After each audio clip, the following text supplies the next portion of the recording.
మంచితనం మితిమీరితే మనవాళ్ళు మనకే వెన్నుపోటు పొడుస్తారు.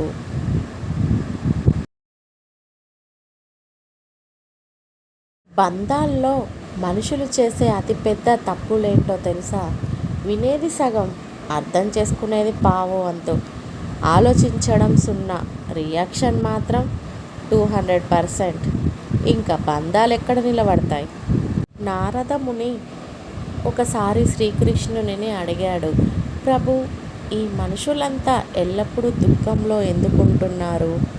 శ్రీకృష్ణుడు ఒక అద్భుతమైన జవాబు, ప్రతి మనిషికి ఆనందాలు ఉన్నాయి, కానీ ఎవరికి వారు ఇంకొకరి ఆనందాన్ని చూసి ఓర్వలేక దుఃఖిస్తున్నారు. గొప్పగా చెప్పుకోవడానికి ఏం సాధించావని అడిగితే గర్వంగా చెబుతాను, నేను నమ్మిన వాళ్ళని నన్ను మోసం చేసినా నన్ను నమ్ముకున్న వాళ్ళని నేనెప్పుడూ మోసం చేసింది లేదని. కొన్ని బాధలు అనుభవించాలి, అప్పుడే మన గుండె ధైర్యం తెలుస్తుంది.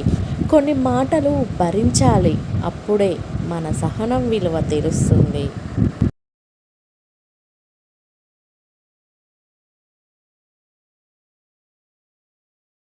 మనలో చాలా వరకు ఆశ ఆరాటానికి మధ్యలో ఊగిసలాడే బ్రతుకులే.